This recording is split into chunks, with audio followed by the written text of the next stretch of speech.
Hello guys, आप सभी का मेरे यूट्यूब चैनल पर स्वागत है गाइज। तो हमने जो मॉक टेस्ट सीरीज चलाई है तो उसमें आज का हमारा टॉपिक है ईवीएस। ईवीएस के जो मोस्ट इंपोर्टेंट 30 क्वेश्चन होंगे उनका हम सॉल्यूशन करेंगे और अपने मॉक टेस्ट की सीरीज को आगे बढ़ाएंगे। तो गाइज जो क्वेश्चन मैं आपको करा रही हूँ ये आपको क्या कहते हैं सीटेट के लिए मोस्ट ज़्यादा इंपॉर्टेंट है, बहुत ही ज़्यादा इंपॉर्टेंट है, जो कि आपके आगे वाले सीटेट में आपको इसमें से क्वेश्चन जरूर मिलेंगे। अगर आप ये वीडियो को आप मिस मत कीजिएगा, प्रत्येक क्वेश्चन बहुत ही ज़्यादा इंपॉर्टेंट है और ये आपके एग्जाम पॉइंट ऑफ व्यू से बहुत ज़्यादा इंपॉर्टेंट है। ठीक है गाइज, तो चलिए हम स्टार्ट करते हैं। तो चलिए गाइस, ये ईवीएस की श्रृंखला में हम आगे बढ़ते हैं, जिसमें हमारा पहला क्वेश्चन है कि निम्नलिखित विकल्पों में से कौन सा पर्यावरणीय मुद्दे हैं। तो इनमें से वह कौन सा विकल्प है जो कि पर्यावरणीय मुद्दों से संबंधित है। तो पहला है जल का संरक्षण करना, या कचरा निस्तारण, या जनसंख्या वृद्धि। तो क्या ये तीनों ही पर्यावरणीय मुद्दे हैं। कैसे पर्यावरणीय मुद्दे हैं, तो इसका आंसर हो जाएगा चौथा। नेक्स्ट क्वेश्चन है कि भारतीय प्रायद्वीपीय क्षेत्र में निम्नलिखित राज्य सम्मिलित हैं। तो भारतीय प्रायद्वीप क्षेत्र में कौन कौन से राज्य सम्मिलित हैं। तमिलनाडु, केरल, कर्नाटक, आंध्र प्रदेश, उड़ीसा, छत्तीसगढ़, आंध्र प्रदेश, या फिर पश्चिम बंगाल, उड़ीसा और आंध्र प्रदेश, या फिर महाराष्ट्र, गुजरात और गोवा। तो जो गाइस हमारी भारतीय प्रायद्वीप क्षेत्र है उसमें तमिलनाडु, केरल, कर्नाटक एवं आंध्र प्रदेश सम्मिलित है। ठीक है गाइस, इसका आंसर क्या हो जाएगा। इसका आंसर होगा पहला।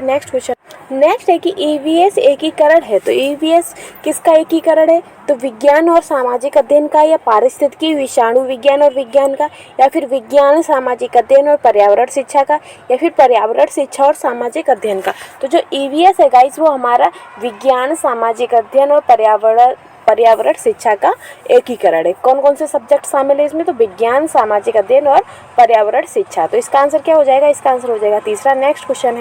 नेक्स्ट है कि अशुद्ध जल को शोषित किया जाता है। तो जो अशुद्ध जल होता है क्या कहते हैं उसे शोषित कैसे किया जाता है। तो जैविक संदूषक हटाकर किया जाता है, या अवांछनीय रसायन हटाकर, या फिर गैसों को हटाकर, या फिर उपयोग सभी। तो जो अशुद्ध जल होता है उसे इन सभी के द्वारा क्या कहते हैं शोधित किया जाता है। तो इसका आंसर हो जाएगा चौथा। नेक्स्ट है कि निम्नलिखित में से कौन हमारे पर्यावरण के अपघटन के लिए उत्तरदायी नहीं है। तो इनमें से वह कौन सा घटक है जो कि हमारे पर्यावरण के अपघटन के लिए उत्तरदायी नहीं है। तो वनोन्मूलन है, या फिर ठोस अवशिष्ट फेंकना है, या फिर वनारोपण है, या जीवाश्मीय ईंधन का उपयोग करना है। तो जो वनारोपण होता है उससे हमारे पर्यावरण का नष्ट नहीं होता है, कोई भी अपघटन नहीं होता है। तो क्या वनारोपण। तो इसका आंसर हो जाएगा तीसरा, क्योंकि जो वन लगाने से यानी कि पेड़ लगाने से हमारे पर्यावरण को कोई नुकसान नहीं होता है बल्कि फायदा ही होता है। तो इसका आंसर क्या है। इसका आंसर हो गया तीसरा। नेक्स्ट है कि रमन को उसके पड़ोसी ने 4 किलो आंवला उपहार में दिए हैं। वह मुरब्बा बनाने की योजना बनाता है। उसे किस तकनीक को अपनाने की जरूरत है। यानी कि जो रमन है उसका जो पड़ोसी होंगे उन्होंने उसे 4 केजी क्या कहते हैं आंवला दिया है। तो वो चाहता है कि वो आंवले का मुरब्बा बना ले। तो उसे किस तकनीक का प्रयोग करना चाहिए। परिरक्षण का, या संरक्षण का, या अपघटन का, या पाश्चुरीकरण का। तो उसे आंवले को सुरक्षित रखने के लिए क्या करना पड़ेगा। तो उसे परिरक्षण तकनीक का प्रयोग करना पड़ेगा। तो इसका आंसर क्या हो जाएगा। इसका आंसर हो जाएगा पहला। नेक्स्ट है कि पृथ्वी पर सूर्य का चरम स्रोत है। पृथ्वी पर ऊर्जा का चरम स्रोत है। तो पृथ्वी पर ऊर्जा का चरम स्रोत क्या है। तो सूर्य। यानी कि जो पृथ्वी पर ऊर्जा हमें प्राप्त होती है वो हमें सूर्य से प्राप्त होती है। तो इसका आंसर हो जाएगा पहला। नेक्स्ट है कि कांटे नुमा पत्तियों को दर्शाकर एक शिक्षक किस प्रकार के पौधों के बारे में पढ़ा रहा है। तो जो कांटे वाले पौधे होते हैं जिनकी पत्तियां ऐसी नुकीली होती हैं, तो वो क्या कहते हैं किस टॉपिक को पढ़ा रहा है। जो टीचर है वो किस प्रकार के पौधों को पढ़ा रहा है। तो जलीय पौधों को, या स्थलीय, या उभयधर्मी, या मरुस्थली। तो गाइस जो रेगिस्तान होता है जहाँ पानी कम होता है, जो मरुस्थली क्षेत्र होते हैं वहाँ पर कांटेनुमा पौधे पाए जाते हैं। तो जो टीचर है वो मरुस्थली पौधों के बारे में पढ़ा रहा है। तो इसका आंसर क्या हो जाएगा। इसका आंसर हो जाएगा चौथा। नेक्स्ट है कि निम्नलिखित में से कौन सा पक्षी स्वयं के नीड़ का निर्माण नहीं करता है। तो इनमें से वह कौन सा पक्षी है जो खुद अपना घोंसला नहीं बनाता है। तो कोयल है, या कौवा है, या गौरैया है, या बुलबुल। तो गाइस जो कोयल होती है वो कभी घोंसला नहीं बनाती है, वो बस कू कू कू ही करती है, घोंसला नहीं बनाती है। और वो क्या कहते हैं कौवे के घोंसले में अपने बच्चे के अंडे दे देती है। जो उसके अंडे होते हैं वो अपने कौवे के घोंसले में दे देती है, और कौवा बेचारा समझता है कि ये मेरे ही अंडे हैं और उन्हें सेकता रहता है। ठीक है गाइस, तो जो कौन अपना नीड का निर्माण नहीं करता है। तो कोयल। तो इसका आंसर क्या होगा। इसका आंसर हो गया पहला। नेक्स्ट है कि निम्नलिखित में से कौन सा महासागर ऑस्ट्रेलिया के पश्चिम और अफ्रीका के पूर्व में स्थित है। तो इनमें से वह कौन सा महासागर है जो ऑस्ट्रेलिया के पश्चिम में और अफ्रीका के पूर्व में स्थित है। तो हिंद महासागर है या प्रशांत महासागर है या अटलांटिक महासागर है या दक्षिणी महासागर है। तो वह कौन सा है, तो वो है गाइस कि हिंद महासागर जो है वो ऑस्ट्रेलिया के पश्चिम में और अफ्रीका के पूर्व में स्थित है। तो इसका आंसर क्या हो जाएगा, इसका आंसर होगा पहला। नेक्स्ट है कि रेशम की रासायनिक प्रकृति है। तो रेशम की रासायनिक प्रकृति कैसी है, वसा है, कार्बोहाइड्रेट है, प्रोटीन है या अम्लीय बसी अम्ल है। तो जो रेशम होता है गाइस, तो रेशम की जो रासायनिक प्रकृति होती है वो प्रोटीन होती है। क्या, प्रोटीन होती है। तो इसका आंसर क्या है, इसका आंसर होगा तीसरा। नेक्स्ट है कि निम्नलिखित पौधों में से कौन सा वृक्ष का उदाहरण है। तो इनमें से वह कौन सा है जो कि वृक्ष का उदाहरण है। तो जो गुलाब है वो पौधा होता है, बरगद पेड़ होता है, मेहंदी का भी पौधा होता है और तुलसी का भी पौधा होता है। तो इनमें से वृक्ष का उदाहरण कौन सा है, तो वो बरगद है। कौन सा, बरगद। तो इसका आंसर क्या होगा, इसका आंसर होगा दूसरा। नेक्स्ट है कि कौन सी प्राकृतिक आपदा नहीं है। तो इनमें से वह कौन सी जो कि प्राकृतिक आपदा नहीं है, प्राकृतिक तौर पर नहीं होती है, क्या कहते हैं, मानव जनित या आकस्मिक कुछ भी हो सकता है, कृत्रिम होती है, वो प्राकृतिक नहीं होती। तो कौन सा हो जाएगा, शॉर्ट सर्किट से आग लगना या फिर भूकंप या सुनामी या चक्रवात। तो जो भूकंप और सुनामी और चक्रवात होते हैं गाइस, ये प्राकृतिक आपदा है, लेकिन जो शॉर्ट सर्किट से लगी आग होती है वो प्राकृतिक आपदा नहीं है। तो इसका आंसर हो जाएगा पहला। नेक्स्ट है कि किस सिंचाई प्रणाली से सर्वाधिक जल संरक्षण होता है। तो इनमें से कौन सी सिंचाई का ऐसा साधन है जिसके कारण जो जल होता है वो बहुत कम खर्च होता है, उसका संरक्षण होता है। तो कौन सी, ट्यूबवेल वाली सिंचाई या चरस वाली या बूंद सिंचाई या फुब्बारा। तो जो गाइस बूंद वाली जो ड्रॉप सिंचाई होती है, बूंद सिंचाई होती है, उससे क्या कहते हैं, जल संरक्षण सर्वाधिक होता है, जल की सबसे ज्यादा बचत होती है। तो इसका आंसर क्या हो जाएगा, इसका आंसर होगा तीसरा। नेक्स्ट है कि वायु प्रदूषण से नहीं होता है। जो वायु प्रदूषित है उससे कौन सा है जो कि वायु प्रदूषण से नहीं होता है। तो कैंसर है, तो ये वायु प्रदूषण से होता है। पाचन तंत्र से संबंधित जो रोग है वो वायु प्रदूषण से नहीं, जल प्रदूषण से होते हैं। फिर ये श्वसन संबंधी रोग भी हमारे वायु प्रदूषण से होते हैं और इमारतों का क्षय होना भी वायु प्रदूषण से ही होता है। लेकिन जो पाचन तंत्र से संबंधित रोग होते हैं वो हमारे वायु प्रदूषण से नहीं होते हैं। तो इसका आंसर क्या हो जाएगा, इसका आंसर होगा दूसरा। नेक्स्ट है कि प्रकाश संश्लेषण क्रिया में पादपों द्वारा वातावरण से कौन सी गैस अवशोषित की जाती है। यानी कि जो प्रकाश संश्लेषण की क्रिया होती है तो उसमें जो पादप होते हैं, हरे पेड़ पौधे होते हैं, वो कौन सी गैस को अवशोषित करते हैं या फिर कौन सी गैस को ग्रहण करते हैं। तो नाइट्रोजन को, ऑक्सीजन को, कार्बन डाइऑक्साइड को या फिर जल वाष्प को। तो गैस प्रकाश संश्लेषण की क्रिया में जो पादप होते हैं वो कार्बन डाइऑक्साइड को अवशोषित करते हैं यानी कि ग्रहण करते हैं। तो इसका आंसर क्या होगा, इसका आंसर होगा तीसरा, और ऑक्सीजन को वो छोड़ते हैं। नेक्स्ट है कि कीटवच्छी पादप जिस मृदा में उगते हैं उसमें कौन सा तत्व नहीं होता है। तो जो कीटवच्छी पौधे होते हैं यानी कि जो छोटे छोटे कीड़े मकोड़ों को खा लेते हैं, तो वो कौन सी मिट्टी है उसमें वो किस जगह पे उपजते हैं, तो उस मिट्टी में कौन सा तत्व नहीं होता है।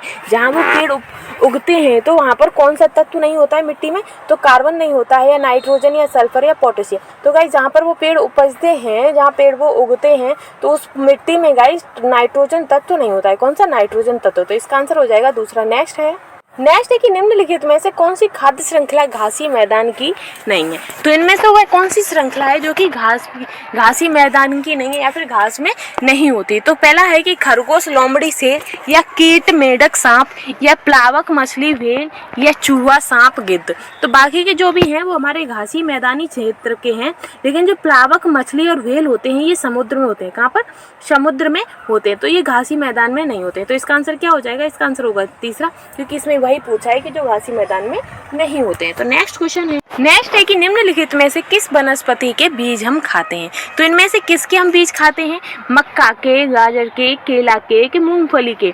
तो गाइस इनमें से हम जो मूंगफली होती है उसके हम बीज खाते हैं, पूरा फल तो नहीं खाते, उसका छिक्कल तो नहीं खाते, हम इसमें केवल बीज खाते हैं। लेकिन जो मक्का भी बीज है पर लेकिन मक्का का हम पूरा फल खाते हैं। क्या, पूरा फल खाते हैं, और मूंगफली में हम केवल उसका फल खाते हैं, छिक्कल। तो इसमें केवल पूछा गया है कि हम बीज खाते हैं। तो इसका आंसर क्या हो जाएगा, इसका आंसर हो जाएगा चौथा। नेक्स्ट है कि निम्नलिखित में से कौन सा जल को असंक्रमित करने में सहायक नहीं है। तो इनमें से वह कौन सा है जो कि जल को साफ करने या शुद्ध करने के लिए सहायक नहीं होता है। तो क्लोरीन की गोलियां या निस्यंदन, छानना या फिटकरी या उबालना। तो उबालने से भी जल शुद्ध होता है, फिटकरी से भी होता है, क्लोरीन की गोलियों से, लेकिन छानने से जल असंक्रामित नहीं होता है। ठीक है गाइस, तो इसका आंसर क्या हो जाएगा, इसका आंसर होगा दूसरा। ठीक है गाइस, नेक्स्ट है कि विश्व पर्यावरण दिवस मनाया जाता है। तो विश्व पर्यावरण दिवस कब मनाते हैं? तो वो हम मनाते हैं 5 जून को। कब? 5 जून को। तो इसका आंसर क्या है? इसका आंसर है दूसरा। नेक्स्ट है कि पर्यावरणीय अध्ययन का उद्देश्य है। तो पर्यावरण अध्ययन का उद्देश्य क्या होता है गाइस? कि क्या कहते हैं, वैश्विक पर्यावरण या पर्यावरणीय मुद्दों के प्रति समझ उत्पन्न करना, या स्थानीय पर्यावरण या पर्यावरणीय मुद्दों के प्रति समझ उत्पन्न करना, या पर्यावरण के प्रति सकारात्मक दृष्टि उत्पन्न करना। तो ये सभी ही पर्यावरण अध्ययन के उद्देश्य होते हैं। क्या? ये सभी ही होते हैं। तो इसका आंसर क्या हो जाएगा? इसका आंसर होगा चौथा। नेक्स्ट है कि प्राकृतिक संसाधन होते हैं। तो प्राकृतिक संसाधन कैसे होते हैं? तो खनिज होते हैं, जल होते हैं, लकड़ी होते हैं, या फिर ये सभी। तो इसका हो जाएगा जो खनिज, जल और लकड़ी है, ये सभी प्राकृतिक संसाधन है। तो इसका आंसर हो गया चौथा। नेक्स्ट है कि निम्नलिखित में से कौन सा ऊर्जा का वैकल्पिक स्रोत है? तो इनमें से वह कौन सा है जो कि ऊर्जा का वैकल्पिक स्रोत है? तो सोडियम लैंप है, या लिथियम बैटरी है, या जल ऊर्जा है, या एलईडी है। तो इनमें से ऊर्जा का वैकल्पिक स्रोत कौन सा है? तो वो है जल ऊर्जा। कौन सा? जल ऊर्जा। तो इसका आंसर क्या हो जाएगा? इसका आंसर होगा तीसरा। नेक्स्ट है कि निम्नलिखित में से कौन से पक्षी के नर व मादा दिखने में समान होते हैं? तो इनमें से वह कौन सा पक्षी है जिनकी नर और मादा दोनों ही एक से ही लगते हैं? देखने में मतलब एक से ही लगते हैं। तो पहचानना मुश्किल होता है कि ये नर है या मादा। तो वो कोयल है, या बुलबुल है, या गौरैया है, या मधुखोरा है। तो कौन सा है इनमें से है? जो बुलबुल होती है गाइस, उसके जो नर और मादा होते हैं वो दोनों ही समान, देखने में समान लगते हैं। तो इसका आंसर क्या होगा? इसका आंसर होगा दूसरा। नेक्स्ट है कि निम्नलिखित में से विषम को चुनिए। तो पवन ऊर्जा, सौर ऊर्जा, ज्वारीय ऊर्जा और प्राकृतिक गैस। तो जो बाकी की जो है ये हमारी ऊर्जाएं हैं, और जो ये गैस है तो ये गैस का उदाहरण। तो विषम पूछा है तो यही हो जाएगा, हमारा आंसर हो जाएगा चौथा सही, प्राकृतिक गैस। नेक्स्ट है कि निम्नलिखित में से कौन सी खुराक में प्रोटीन अधिक नहीं होता है? तो इनमें से कौन सी खुराक है, यानी कौन सा भोज्य पदार्थ है जिसमें जो प्रोटीन की मात्रा होती है वो बहुत ही अधिक नहीं होती, यानी कि अधिक नहीं होती है? तो दालें हैं, तो दालें में प्रोटीन अच्छी मात्रा में होता है। पनीर है तो पनीर में भी होता है। शुद्ध घी, तो शुद्ध घी में वसा की मात्रा ज़्यादा होती है। मांस, तो मांस में भी प्रोटीन होता है। लेकिन जो शुद्ध घी है वो इसका आंसर हो जाएगा हमारा शुद्ध घी, क्योंकि इसमें प्रोटीन की मात्रा कम और वसा की मात्रा ज़्यादा होती है। नेक्स्ट है कि श्रमिक मधुमक्खियाँ अन्य मक्खियों को भोजन के स्रोत की दिशा ज्ञात कराती हैं। यानी कि जो श्रमिक मधुमक्खियाँ होती हैं, जो काम करती हैं मधुमक्खियाँ, और जो अन्य मधुमक्खियाँ होती हैं, उन्हें वो जब बताती हैं कि इस जगह पे भोजन है, तो जब वो उन्हें संकेत करती हैं तो दिशा निर्देश के लिए वो क्या करती हैं? तो नृत्य के द्वारा भी बताती हैं, या भिन्न कर, या रासायनिक संकेतन के द्वारा, या स्पर्श के द्वारा। तो जो मधुमक्खियाँ होती हैं गाइस, आपने देखा होगा, कभी गौर करके देखना, कुछ मधुमक्खियाँ उल्टी होकर डांस करने लगती हैं। क्या? जमीन पे उल्टा होकर डांस करने लगती हैं, कुछ ना कुछ ऐसी करने लगती हैं। तो जो नृत्य करने के द्वारा होता है तो वो उससे क्या होता है, तो जो उनकी जो बाकी की जो मधुमक्खियाँ सहेलियाँ हैं, बाकी की जो मधुमक्खियाँ, उन्हें वो बता रही होती हैं कि हमें खाना मिल गया है, हमें भोजन प्राप्त हो गया है, तो हमारे पीछे चलो। तो वो क्या करती हैं? तो वो नृत्य के द्वारा दूसरी मक्खियों को बताती हैं। ठीक है गाइस, तो इसका आंसर क्या हो जाएगा? नृत्य के द्वारा। इसका आंसर हो गया पहला। नेक्स्ट है कि ग्रामीण क्षेत्र में गोबर का प्रयोग झोपड़ी की दीवारों एवं फर्श को लीपने के लिए किया जाता है, जिससे होता है। आपने भी देखा होगा कि गांव में अगर आप कभी घूमने जाते हो तो गांव का जो फर्श होता है, काफ़ी घरों में क्या कहते हैं, जो फर्श होता है वो गोबर से लीपा जाता है, और कहीं कहीं तो जो दीवारें होती हैं वो भी गोबर से लीपी जाती हैं। ज़्यादातर तो वो गाय के गोबर से लीपी जाती हैं, पर नॉर्मल से भी चलता है। तो वो ये ऐसा क्यों करते हैं? जो गाँव के लोग होते हैं वो ऐसा क्यों करते हैं? घर्षण है तो खुरदुरी हो जाए, यानी कि जो ज़मीन है वो खुरदुरी हो जाए तो घर्षण अच्छा होगा, या फिर वे चिकनी रहें तो ज़मीन चिकनी रहे इसलिए गोबर से लीपते हैं, या फिर दीवारों व फर्श पर प्राकृतिक रंग हो, या फिर उस पर जो डिज़ाइन वगैरह बनाई जाती है इसलिए उसे गोबर से लीपते हैं, या फिर कीट दूर रहें। तो गाइस, जो कीटाणु होते हैं, जो कीट होते हैं वो दूर रहें इसलिए वो गोबर से फर्श व दीवारों को पोतते हैं। तो इसका आंसर क्या हो जाएगा? इसका आंसर होगा चौथा। तो गाइस, हमारी जो 30-30 की श्रृंखला थी EVS की, वो हमारी यहीं समाप्त होती है। अगर आपको मेरे द्वारा पढ़ाया हुआ समझ आता है, अच्छा लगता है, तो प्लीज़ मेरे चैनल को लाइक, शेयर एंड सब्सक्राइब कर दीजिए। Thank you.